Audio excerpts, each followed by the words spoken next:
the man there, of course, very clear on what he wanted, very clear on what he could deliver, and he delivered on that. Many also call him extremely transparent when it came to policy and decision making.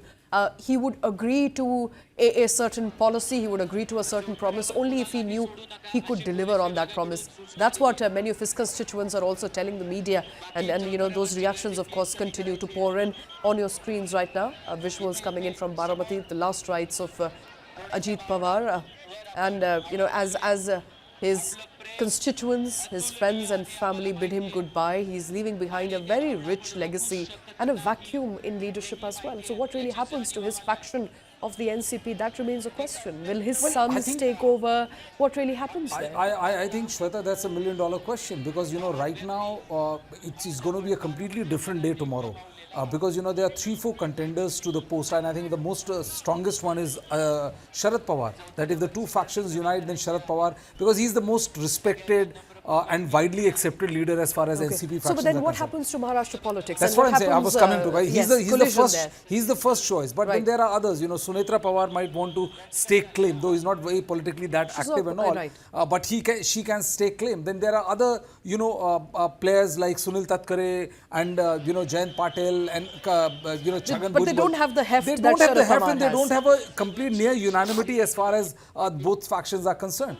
Then comes the biggest question that till now Sharad Pawar has not openly sided with the Bharatiya Janata Party. That's right. So if the factions unite, then what will Sharad Pawar do? Will they pull out of the government or Mahayuti government, or will this faction see a new leader? The most important question is more than who will run the NCP is who's going to be the next Deputy Chief Minister of Mahayuti government as far as Maharashtra politics is concerned. So you know, there are a lot of people. Right. And I think Rennie Abraham you know, wants to add to that. Rennie, over to you.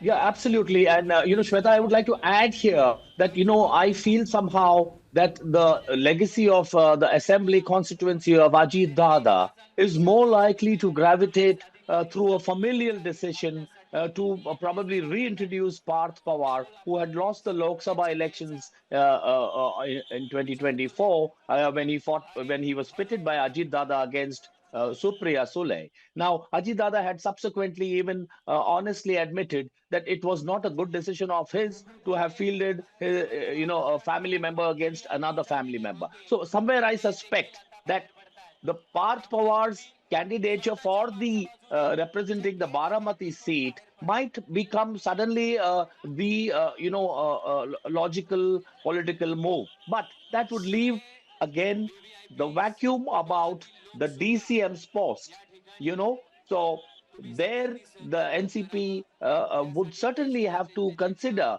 who is next in line. I mean, there are a lot of leaders, including Chhagan Bhujbal, though his health status, as one panelist yesterday pointed out, may not have been exactly the best. But there are other contenders too. You know, Praful Patel, like Brijesh was suggesting, though I feel may not be such a strong candidate because he was also looking at a national level role. You know, he had declined the Minister of State role that was offered by the BJP to Ajit Pawar's NCP party in Maharashtra. Then they chose not to accept that because Praful Patel was looking for a cabinet rank posting, so which did not come their way. But there you are, like you said, Shweta, correctly, Shweta, whether it is Praful Patel or Sunil Tatkare, they lack the kind of heft politically that is required. On the other hand, if you know, you consider Supriya Sule's stature, whether Sharad Pawar would want to be very keenly seeing whether he can accommodate her. I mean, we might suddenly see a throw up of Supriya Sule being propped up as the DCM of Maharashtra. See, ultimately in politics, you have seen a lot of you know, chief ministers in Maharashtra being appointed who were MPs. You know, so that kind of a political. I'm going to ask you to repeat that. I'm sorry, for the benefit of our viewers, I'm going to ask you to repeat that. Are you saying possibly, as the permutations, combinations, we're trying to work out, everything is a big mystery right now, but are you suggesting that perhaps Supriya Sule could be the next Deputy Chief Minister?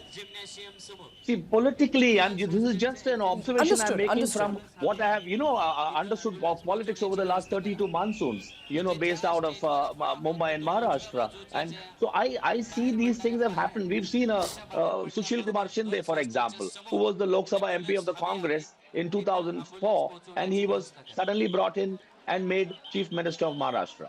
I mean, we have seen this in history. First time. I'm just trying Absolutely. to, yeah. So Right. in What that are the context, what are the the what are the Park names Pawar come to your supposed mind, to be- Reni? If I ask you, what are the names come to your mind? Because as you know, Brijesh also pointed out, it remains a mystery as to what happens to NCP now, and Sharad Pawar is a popular choice. But what happens to But I would like to add one thing there. You know that we are discounting BJP. Yes. Please try to understand that BJP right now is a triple or quadruple engine ki sarkar in Maharashtra. And the fact is that there are people who are very close to the BJP top leadership who are equally close to Sharad Pawar. Right. So BJP can also British, I lean will- in and whisper, and that can also be instrumental in who gets to head or who gets to become the deputy chief minister of Maharashtra. yes, Reni. Exactly, Brijesh. In fact, this is what I said even yesterday and even earlier today, that BJP is going to play the pivotal role in what happens next, because they have to be acceptable to accepting further, and Sharad Pawar party MLAs into the Ajit fold. If there is a merger that is being so loudly talked about, were to go through, and if the merger were to go through, Shweta, you might suddenly see a Rohit Pawar's name emerge as a potential deputy chief minister candidate to replace Ajit Dada. Because it is, like I said, going to most likely be a familial decision, about how the Baramati assembly constituency goes, the DCM post that is available to the Ajit Pawar, the late Ajit Pawar led NCP party. So it will come down to the leadership position within the coalition partner of NCP with the in the Mahayuti alliance of Devendra Fadnavis, Chief Minister Devendra Fadnavis BJP and Eknath Shinde led Shiv Sena. So for that to come, the merger happens, you have got more names coming up in the fray, and I suspect that unless Supriya Sule is accommodated at a senior cabinet position in the center, she might also, look forward to, all these years she was very consciously out of Maharashtra because it was very clear that there was a demarcation. This was Ajit Dada's turf. So, politically speaking, there are so many permutations that can open up. And Okay. whether Sharad Pawar decides to be a responsible opposition and build a party on the opposition formation side, or whether he says that I would now like to settle my political legacy by being in power and therefore chooses to merge with the NCP party and ensure his daughter's, political forward movement is what I would strongly feel about. All right. I have to ask you, therefore, since you mentioned, Brijesh, that there are lots of permutations, combinations, as Reni is also pointing out, and Supriya Sule also emerges as a strong contender. So far, she was limited to Delhi. She was the face at the center in the national capital. She now has a way back into Maharashtra. Would she be willing or not? We don't know yet. But what are the other names in the fray? Well, I think, one thing, if you want me to wager a bet, I think it has to be a Pawar name because, the regional parties don't seed out turfs and, important positions to people who are from outside the family. Supriya Sule was never that much ingrained as far as the local politics is concerned. And what we have been given to understand is that the rapprochement which was on the cards was on these lines which have been enunciated much before as well, that Ajit Pawar gets Maharashtra, Supriya Sule gets national, and both lives to happily ever after.